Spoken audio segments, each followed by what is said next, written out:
And I've told them that we will restart the interview and then put it up. And I've told them that we will restart. Oh, it's coming through now. The interview. Can you hear? Can you? I'll ask them. Can you hear us? And I've told them that we will restart. Oh, it's coming through now. The interview. Can you hear? Can you? I'll ask them. Can you hear us? Oh, they got sound. And okay. I told them that. Okay. We will restart. Oh, it's coming through now. Okay, so there we go. So we have to start again slightly with the interview, and this is part of this residency is the technical hitches of trying to figure out how to use multiple different softwares, multiple different tools. This is, and trying to do something for the world. So can we restart? Absolutely. Okay. So for those of you who don't know me, probably most of you, I'm Jake Harris. I'm the Director of Art at Access Space, and Susanne and Camille have been online residents, artists in residence online for the last, I think, couple of weeks. So the first question is about the title, the Intangible Threshold title. Right now, we're all going through a lot of uncertainty, and a lot of things are unknowable and intangible, and I thought it was quite an apt title. How did you come up with it? I'll have to let you take over these first few questions because I was distracted, Susanne. Okay, intangible. It relates to, or has been derived from, as Camille said earlier, which you didn't hear, we had several discussions about what the title could be, and the intangible, I think, derived from the issues around touch that we investigated. That basically in today's times, where everything happens online, even social work, everything, the big thing that sticks out is that we can't touch each other. And that also relates to, of course, to COVID, where we're not allowed to touch each other, even if we meet in person. So we did a lot of experiments and investigations in and around touch and intangible. The intangible threshold relates to the digital media, where you can get close, but you can never really touch each other. Can't really go through the screen. Interface. Yeah. Yeah. But okay. Are you able to say something to this, Camille?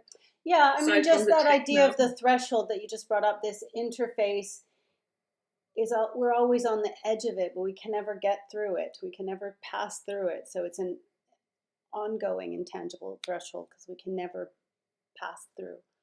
So yeah, it was all that Susanne said, but we were trying to figure out. I mean, the title came a bit late actually because we were playing around with all these aspects of touch and connection and communication and collaboration, and then trying to figure out what are we calling this. So that was a lot of time spent on thinking about that. Okay, and the initial process when you first got in touch with each other, and how did you deal with the situation that you were very distant, very remote, and you had to do this pretty much only with the technology. So how did you begin the process?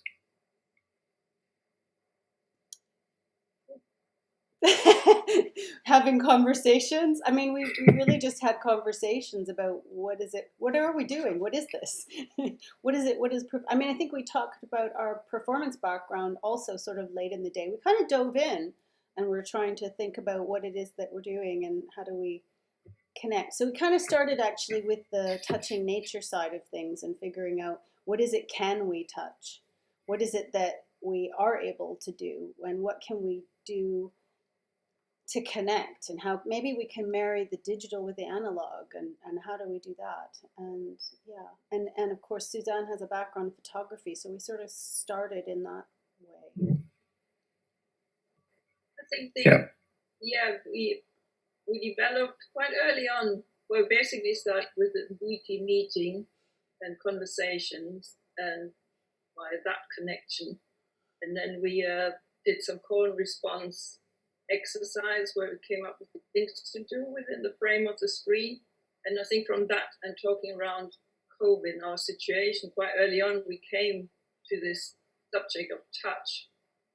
And we kind of developed two strands quite early on. That one is that we start to come up with the idea of taking photos of touching nature, which was one issue for many people to reconnect to nature during lockdown. And basically came up with a strategy to exchange physical objects that have been touched by each other, and then you send it to the other person by post, and they send it back. And then the other strand was that we did things via trying to touch each other on screen via different games we played, really, or strategies we had. And we had some props too that we played with. So a lot of the gestures come initially from the props that we were exploring, like string and like that idea of networking and track and trace and those ideas that we were playing with. And then also what is a screen and holding. Susanne found a piece of glass, so we were playing with this idea of, you know, a screen within a screen, this mediation element, and what gestures do we make when we're holding our phone trying to take pictures of ourselves touching nature, and, you know, just some of these kinds of like self-reflective, like what are we doing when we're working with these both analog and tech. Yeah, initially we also thought about track and trace. And right at the beginning, we actually thought of kind of tracking each other in some way, but we kind of deviated from that. And I think the trace is kind of left in gestures that trace, for example, when we trace each other on the screen or on the trail, kind of invisible trail that the images have left that traveled between each other in our place, because we couldn't really visit each other. Yeah, I mean it's very interesting. The kind of touching that is the threshold that will never ever be. You know, it's not something you could ever pass through, and it's actually quite for me watching it was quite a kind of an interesting emotional kind of moment where I first saw that, and I said, "Oh my goodness!" You know, it kind of like it kind of reflects everybody's situation right now, really. And you talked about the screen and the kind of doing stuff within the screen, and what other kind of like difficulties and technical constraints came over strongest, do you think? Delay. But we were playing also with layering, like how do we show the different elements of being present and being recorded, and how, you know, when we started layering with these different screens, we started getting confused which one's the real one or which one's the recorded one. And so that, even though we didn't really go into much of that about the recorded versus the live and the presence, etc., it kind of became very obvious that we were starting to lose where we were. So that was an interesting development, I guess you could say, like which one is the right one, and you know, who's present now. So that was, I guess, not a problem. It was just an interesting development and outcome. Yeah, and interesting what you just said, Camille. Issue was also that while we were communicating, connecting while in the meetings, and with certain things we did, we kind of took screenshots as we were doing it. And then all these screenshots became really confusing to find what's the actual real-time Zoom now. Because, and that was, we're really intrigued by the whole layering of the digital analog. Yeah. And technical for me, technical issues were also that we are kind of, you know, there's issues with internet connection. Yeah, Susanne was moving around a lot with her. Yeah, and that also creates delay, not just the latency. And the other is, for example, you have to be on similar operating systems or software versions to actually be able to do things together. For example, I can't run we use OBS streaming software, and I can't use that on my version. So it was also like a negotiation, who can do what from where and how we put that together. Yeah. Or now, for example, I have to watch the YouTube stream on my phone, because again, the internet can't handle like 2 streams. So it was all lots of little issues to sort out like that. Yeah, we can't share the screen and stream it and watch it. Like again, it's this layering element of all these different things that we had to figure out solutions, workarounds, just to enable this performance to happen. Yeah, interesting thing. Sorry. No, go ahead. The interesting thing with that was actually that Camille is streaming it and sees everything, and I'm at the other end and I only see her on Zoom. That's like kind of, I'm not really part of the performance. So I need to find a way so I could see the whole thing as well. So yes, just a myriad of small issues, all bigger ones. Yeah, she's been watching it on her phone.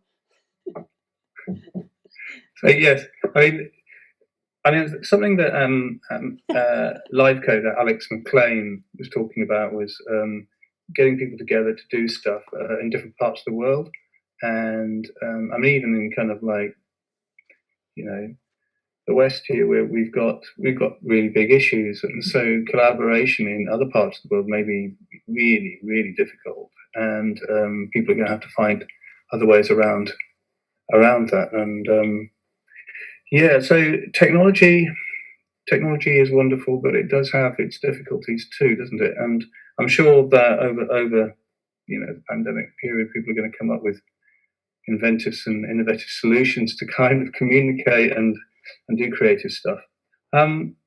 So what software are you actually using for this performance? Zoom and OBS, which is an open source, I think it stands for Open Broadcast System, I think. So it's able to stream and record at the same time. So we'll have a recording of this, and then we have the recording that we're doing of the Zoom. And then, of course, we were using photos on our phones. We were using good old postal service, which is a technology. And my printer only prints in black and white, so some of our photos were layering of color in black and white. We're using old-fashioned printer technology. I mean, they're all technologies, right? And different levels of, I don't know, digital elements. But yeah, those are the main ones. Can you think of something else that I hadn't thought of, Susanne, that we used? No, I think that's all. Oh, I was Google. just thinking when you're talking about Google, because we stored all of our stuff in Google. Document. And iMovie, because we were making recordings of things. So yeah, actually there were a few other, 5, 6, several technologies. I think what the layers we talked about earlier are already present now when you say we recorded on Zoom and we recorded on OBS and and there will be and on YouTube. Yeah, multiple recordings as well. Yeah. And then there's things like Susanne putting things on the website. I mean, there's lots of. I mean, this is mostly a digital performance, right? There were elements of the non-digital. I think the trees and ourselves. But yeah, and that's, I guess, the piece that I'm interested in is this, and have always been interested in this idea of embodying technology by sending some aspect of yourself through it. And of course, there's a whole lot of problems with that as well. But yeah, it's and what we're doing is not necessarily new, but I think it's the necessity of it and the urgency of it that's really been what we've been exploring, and why. Or how we can do something that's performative that still has some kind of, I don't know, presence for others. Yeah, and of course the audience, you can't see the audience, you have no idea who they are. And how did you think about audience when you were creating this? Was it something that you were conscious of, that this is very much not like a live performance which you usually do as performers? Yes, I think that shows in the different screens we were using, where we kind of try to bring in the idea of that you could question what is live and what is not. It's kind of, I think if you watch it, like, you will of course work it out, but still we're thinking out how can we play with this, that it could become confusing who is performing live and who isn't. Yeah, I think maybe even with more time we would keep playing with some of that and figuring out how to do that. With maybe, I think the issue is resolution. After you've edited something a few times, it starts to lose its quality, so it becomes even though degraded. Even though I think the resolution, we got a bit of loose maybe on the screen, it also loses a lot of quality. Yeah. But yeah, we did, for example, think about how could we kind of choreograph it, that things are coming in and going out, and some things present, then it goes away, it comes back. But within the time frame of the residency, that just wasn't enough time to finalize something like this. Yeah, I mean, my next question would be, what kind of things have you come up with that you would like to have more time to explore? Because this was a very short residency, and obviously, this what you're looking at is very, very, very broad. And well, I mean, I think some of these ideas that we brought up in our written essay that we've got on the site kind of talks a bit about where we were going. I think there's a lot of things that we hadn't really had time to think about, talk about, research, go back and try out. And so it was, things like presence and liveness that are ongoing debates in sort of the performance world, in digital or virtual contexts. I think there were things like playing with different technologies, figuring out maybe if there were other ways. Maybe we do something where it was all on our phones, or we hadn't really. I feel like we were kind of rushing to find something to grab onto, to put together, and so in that, and of course we have our other lives and things going on. So we had to felt like we had to really grab onto something that we could work with. And so if there was slightly more time, I don't know how much more time, we could sort of go down some of these rabbit holes a little bit more, and then, bring out something that might be, similar, or maybe a longer choreography, or, maybe something slightly, just a little bit longer or more developed, or But I think I'm happy with what we've managed to do, because we have a lot of little bits and bobs that we've been collecting and working with. I think what I said earlier, with the two big subject areas of actually the screen connection and then the touch, I think that they're now connected through the way we did it and started to explore it. But if you did like a long, big work on it, it's kind of two big fields that kind of actually go off, or could go off in different directions. We had a comment. Sorry, Susanne. We had a comment I just wanted to share with you.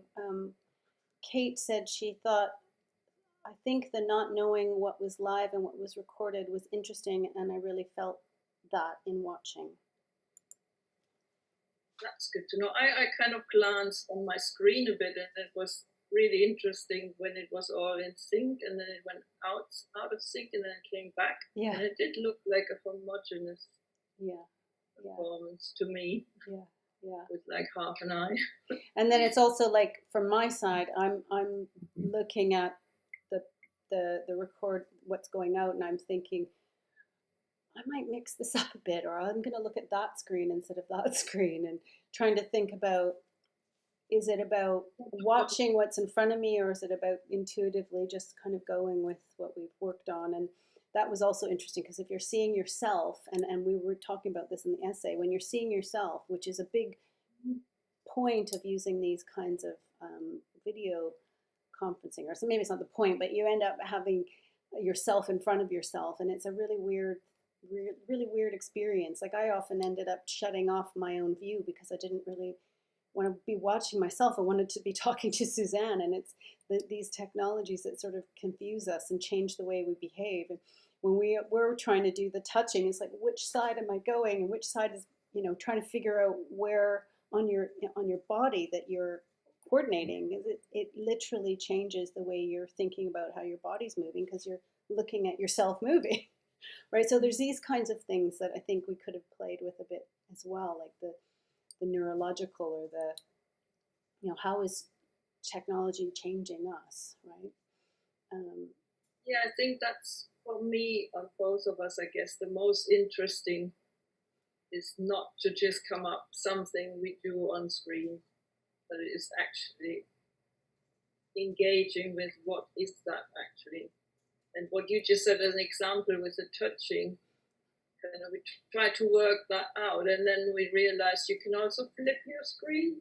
So you can, it just becomes more confusing and more confusing the more deeper you go into the whole subject. And that's, I think, the most fascinating, and has the most potential to explore and expand. And sorry, go ahead.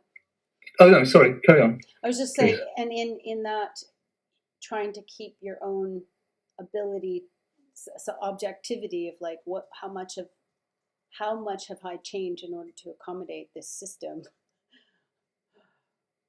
Yeah. And can I see that? Did you set yourself any limitations at the beginning? Do you think, consciously?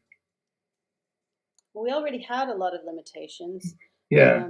In some ways, but I don't know. Yes. Very, very stringent ones, but is it? I mean,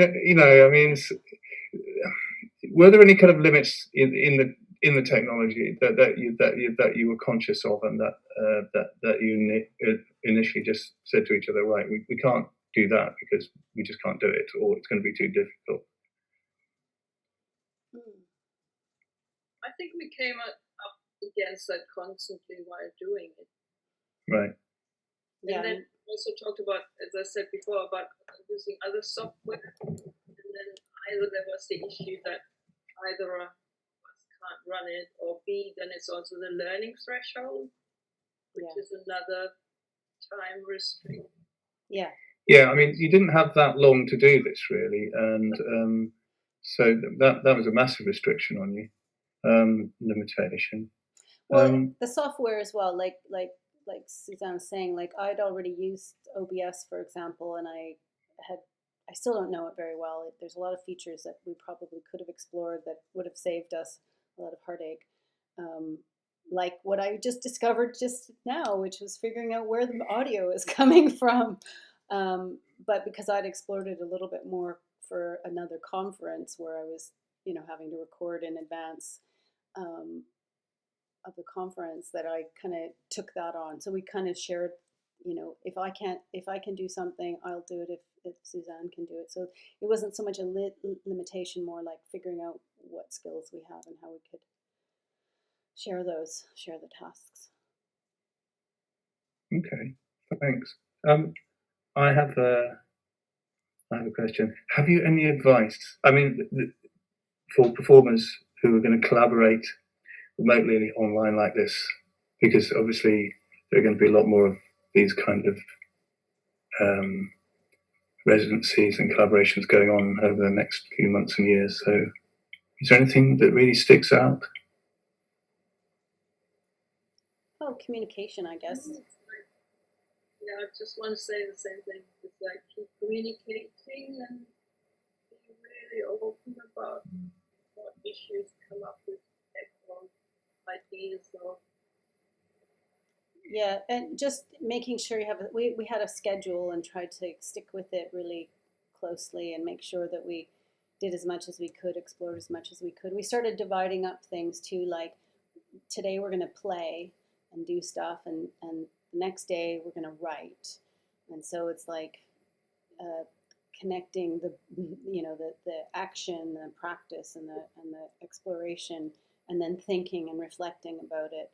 So I think that was really good, and I would advise people to do that so that you don't lose that freshness of what you're exploring, and keep documenting and keep track of it and analyze it and go back and discuss it. I think it's this communication, really just regular communication and regular scheduling.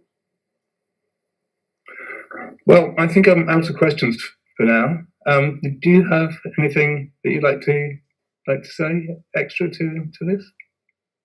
I just want to say that Google, you can think about Google what you want, but I think the Google worked for us really well. Yeah, strangely. I mean, I don't want to promote big companies like Zoom and Google, but they did help in this, and YouTube. I guess that's still Google, and they did help us in this process. I think there are other tools that we could have explored. Like I definitely think I wanted to try some other ones, but again, that's back to your earlier question about what could we have done with more time. I think yeah, we could explore more. I do agree. There's probably others, but we kind of like Zoom and Google. We kind of grabbed what is there already to do this in the time frame. Yeah.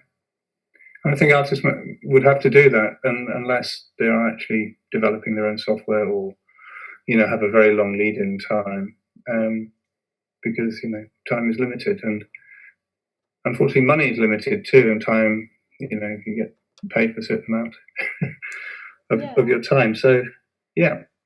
I guess the other. Well, thank you. I just wanted to say one more thing. I guess what we're dealing with is this very square frame with our, our faces at the moment. I think it's going to be really difficult for people to do other kinds of performance, dance, or I mean, we were doing gestures and movement, but so I feel like people need to be patient and try to figure out how to adapt to the constraints of the software.